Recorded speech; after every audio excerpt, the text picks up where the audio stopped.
You make $1.4 billion at 23, and it doesn't feel like anything. This is the part that starts much earlier than the number. You grow up in a house where money is not discussed because the discussion happens somewhere else. This is Fresno, California, 2004. Your father owns a nail salon on Shaw Avenue. 6 chairs, rented from a man named Mr. Kim, who raises the lease every January by an amount small enough that your father cannot justify leaving and large enough that he cannot stop noticing. The salon is called Lucky Nails. Your father did not choose the name. It came with the sign. Your mother works the overnight shift at an Amazon fulfillment center, 12 minutes away. She leaves at 9 p.m. She comes back at 6:17 a.m.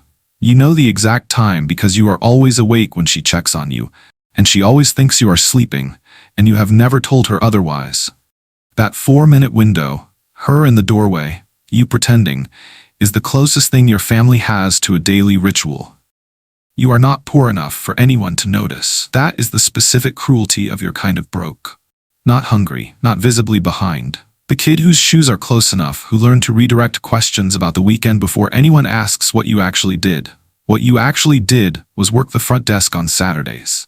Your computer science teacher, Mr. Okonkwo, Lagos-born, Stanford-educated, ended up in Fresno for reasons he never explains, assigns an optional project in 7th grade.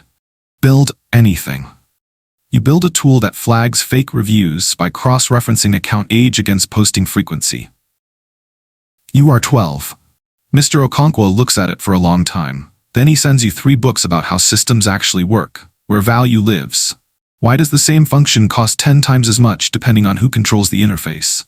You read them twice. The thing that changes everything happens on a Tuesday in October, the year you are 14.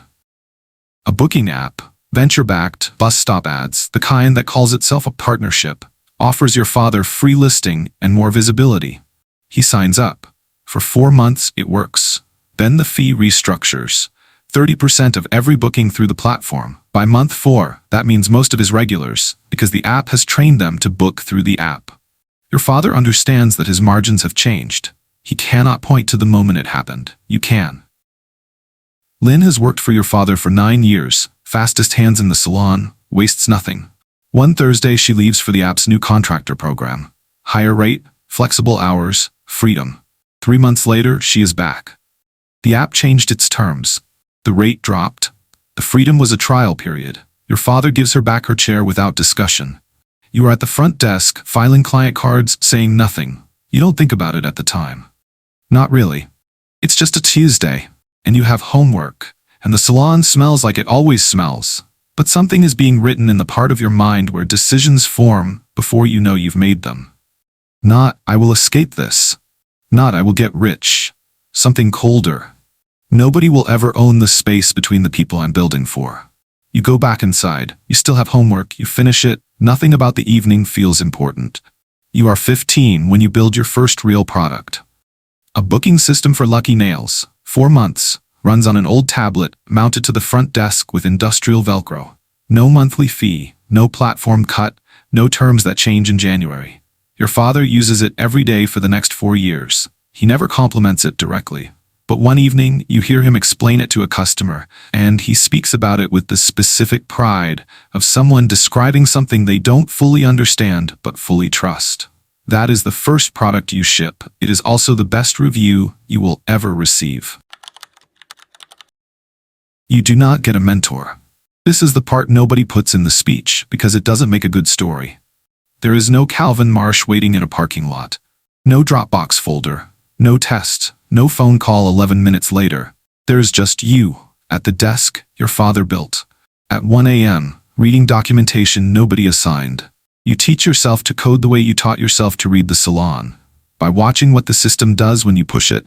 By finding where it breaks. By understanding that every interface is a set of decisions someone made about who gets access and who doesn't. By 17, you are building things nobody asked for. This turns out to be the entire qualification. The first person who takes you seriously is not a mentor. He is a warning. His name is Daniel Yu. Korean-American, second exit, posts long threads on the internet about what he got wrong the first time. You read everything he writes. You do not DM him asking for advice. You have seen enough of those messages to know they go nowhere. Instead, you build a tool that summarizes long technical threads into structured bullet points organized by decision type. You use his threads as the dataset. Then you send it to him, not as a pitch, as a demonstration. Here's a thing I made. Here's what it does to your own writing. He replies in 4 minutes, not warmly. With a question, what's the latency on summaries over 3,000 words? You answer. He asks 3 more questions. Then, I'll talk to you for 30 minutes on Friday. Don't be late. You are not late. The 30 minutes become 90. You don't know if he's helping you or testing you. Probably both. You take notes either way. He does not offer to fund you. He does not offer to introduce you to anyone. He tells you 2 things that turn out to be worth more than either of those. First, raise when you don't need it. The moment you need it is the moment you've already lost the negotiation. Second, build for people who can't afford to be failed. They will never leave you, and they will never let you get lazy. You write both down. You do not know yet how precisely they will apply to your own life. You don't know if he's impressed by you. You don't ask. You take the bus home and eat leftover rice and go to sleep. The second person is Rachel Torres. She ran engineering at a startup that raised $40 million and shut down in 18 months. She teaches a single seminar at UC Merced as a guest lecturer.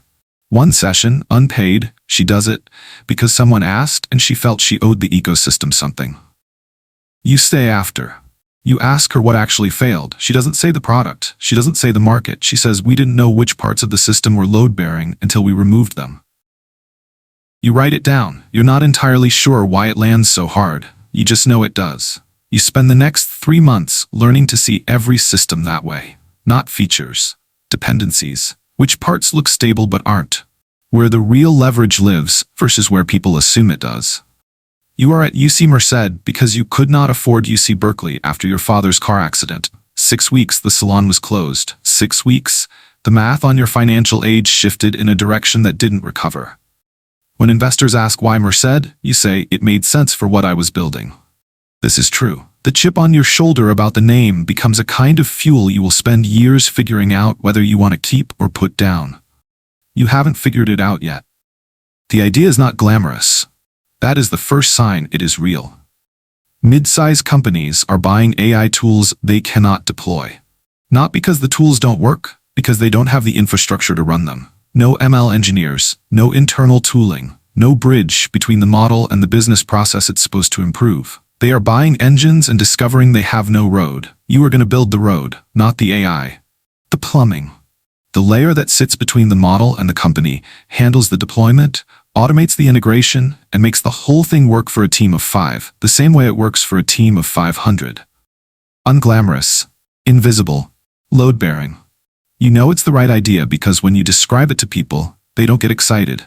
They get relieved. You build it in your dorm room over 11 months, 19 years old, then 20.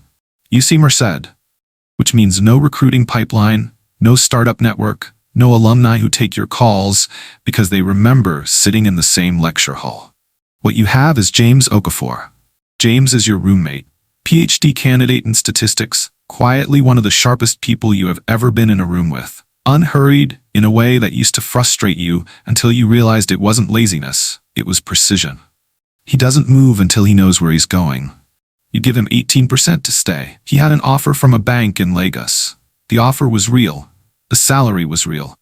You give him 18% of something that doesn't exist yet, and he turns down the real thing. You will think about this decision for years. Not with guilt, but with the specific weight of knowing that someone bet their actual life on your judgment before you had done anything to deserve that bet.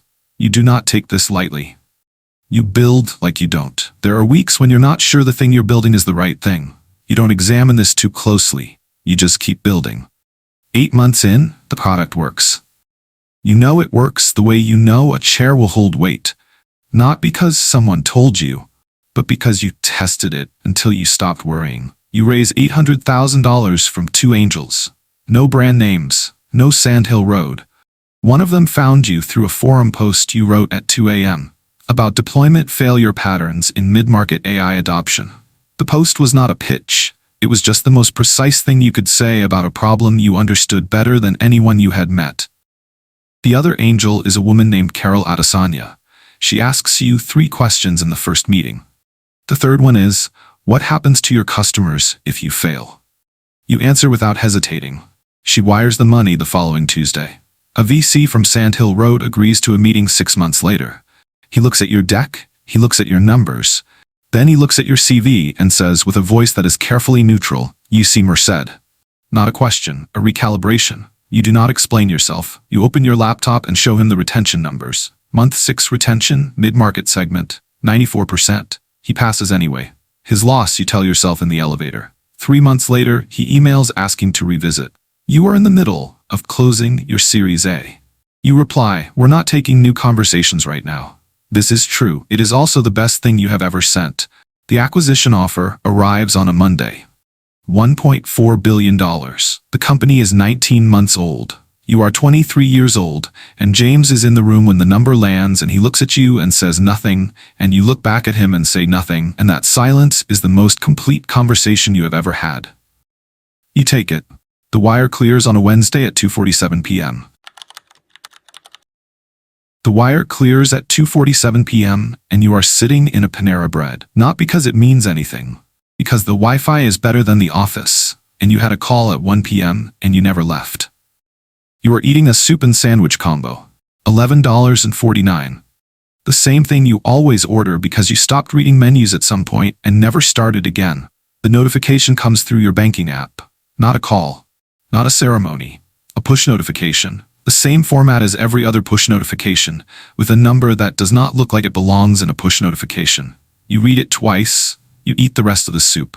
You call James. He is in Lagos, flew back 2 weeks ago to see his family before the close. The time difference is 9 hours. It is 11:47 p.m. there.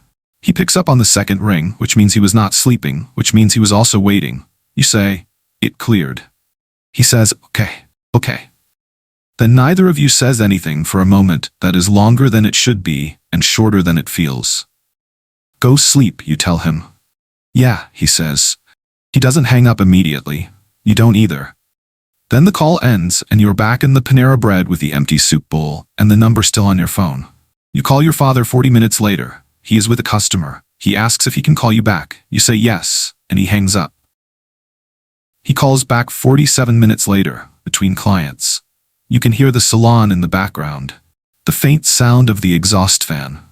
The music he always plays is soft enough that you can never make out the song. You tell him. He is quiet for a long time. Not the quiet of someone processing, the quiet of someone who has already processed it and doesn't have the language for what's on the other side. Then he asks if you've eaten. You look at the empty soup bowl. You tell him yes. He says good. The call is 4 minutes. When it ends, you sit there and understand that your father just gave you the only response that was true to who he is, and that it was also, in its way, exactly right. You drive back to the apartment. You set your phone face down on the kitchen counter. You stand at the window. Outside, a 4-lane street, a gas station, a strip mall with a nail salon that is not your father's. Everything is exactly the same as it was at 2:46 p.m. And something is completely different, and the difference exists only inside you. You wait for something to arrive, a second feeling, something proportionate to the number. You give it an hour. Nothing arrives except the awareness that you have been holding your breath since a front desk in Fresno, and you just exhaled, and the exhale feels less like relief and more like the moment after a long run when your body doesn't know what to do with the stillness. The number is real. The feeling isn't. You go home 3 weeks after the wire clears. Not to celebrate. You go because it is time to go. The way it is always eventually time to go back to Fresno. And this time you have something in your chest that needs to be in a room it recognizes. Your father picks you up in the same car he has driven for 11 years. He does not mention the acquisition. He asks about the flight. He asks if you are hungry. You say you ate on the plane, which is not true, and he nods and does not press it. The salon is smaller than you remember. 4 chairs instead of 6. Just him and your mother now. You sit in the waiting area. Same chairs, same laminate flooring with the scuff near the second station that was there when you were 12. Same smell of acetone and the warmth of a small room with people working in it. Your father is doing a full set for Mrs. Pacheco, who has been coming every 3 weeks for as long as you can remember. He speaks carefully, the way he has always spoken English, Each word placed with the care of someone who learned the language after 30 and refuses to be misunderstood. You watch his hands, 23 years of this, the same motion, 10,000 times. He never used the app again after Miss Ling came back, never signed up for another platform. He rebuilt his customer base by hand, one appointment at a time, the slow way, the way that meant he owned every relationship in it. You think about this for longer than you mean to. Your mother comes out from the back with 2 bowls of soup. She sits next to you, puts one bowl in your hands, and says nothing about the acquisition, the company, the number, any of it. She asks if you're eating enough, if you're sleeping. That's the whole question. You thought about the Panera Bread soup 3 weeks ago, the 4-minute phone call. Your father is asking the same thing in different words. You tell her yes. She nods. She eats. You eat. Mrs. Pacheco laughs at something your father says. The exhaust fan runs. The Bluetooth speaker plays something soft. This is the most real 20 minutes of the entire year. You drive back to your apartment that night and sit at the kitchen counter and think about what you built and who you built it for and what happened to it. You built a tool so nobody could own the space between small businesses and their customers. Then you built a platform. Then, you sold the platform to a company large enough to change its terms in January. The people you built for, the mid-size companies, the ones Carol Adesanya asked about, the ones who cannot afford to be failed, are now one acquisition away from a pricing restructure they did not agree to. You already know this is going to happen. You signed anyway, because the deal was real and everything else was still theoretical. The small compromise in the contract that you noticed and said nothing about, it sits on the counter next to you. It does not get smaller with time. They install a professional CEO 8 months after the close. You knew it was coming. It was in the structure of the paperwork, in the governance clauses, in the way certain decisions required board approval, and the board was no longer yours. You signed it. You understood what you were signing. Understanding something and experiencing it are different operations. Your title becomes Chief AI Officer. The title means we will put you in front of customers and you will make the product sound like it was always going to become this. You are 23 years old and you are very good at this, which is its own kind of uncomfortable. The mid-market pricing tier, built specifically for companies that cannot afford enterprise rates but need enterprise-grade reliability, gets restructured in the first quarterly business review. Not eliminated, restructured. The language is careful, the effect is the same. You are in the room when this is presented. Your name is on the slide. You think about Carol Adesanya's third question. What happens to your customers if you fail? You did not fail. That is what makes it harder to name. You built it to protect people. You sold it to the thing you were protecting them from. You resigned 11 months after the close. Stock fully vested. Number unchanged. The number was never the question. The question you carry out of the glass-walled office. On a Wednesday, the same day of the week the wire cleared, which you notice and don't know what to do with, is this. You built something to protect people from platforms. Then you became a platform. Then you sold the platform to a larger platform. At what point in that sequence did you stop being the person you decided to be at 14, watching Miss Lin pack her things? You do not answer this in the elevator. You are still not answering it. You try stopping. 5 months, a city where you don't know anyone, which turns out to be something you needed without knowing you needed it. The hunger doesn't stop. What surprises you is that it has changed shape. It is no longer running toward something. It is circling something. The same question from different angles on different evenings. You solve the problem. The problem didn't leave. The wanting doesn't know when to stop. And now you have to figure out what you actually are when you're not running. You won. That wasn't the point. You are incorporated again 5 months after you resign. Direct to small business. No VC, no platform architecture, no pricing tier can be restructured in a quarterly review. Slower. Built on everything the first one cost you, including the parts you haven't finished accounting for yet. James joins in the 3rd month, same 18%. Some things don't need to be renegotiated. At the first team meeting, 11 people, folding tables, you feel something you haven't felt since the dorm room in Merced. Not the hum, something quieter. Something that doesn't have a name yet, but feels for the first time in a long time, like it might be pointing somewhere true. You are 23 years old. Somewhere in Fresno right now, a kid is working a front desk on a Saturday, watching, learning to read the room, feeling the weight of understanding something that has no use yet. They don't know yet what they're really writing down. They think they're learning how to build something. They don't know yet that building and owning are different skills, and that the distance between them is where most of the real education happens. The desk is where it starts. It always does.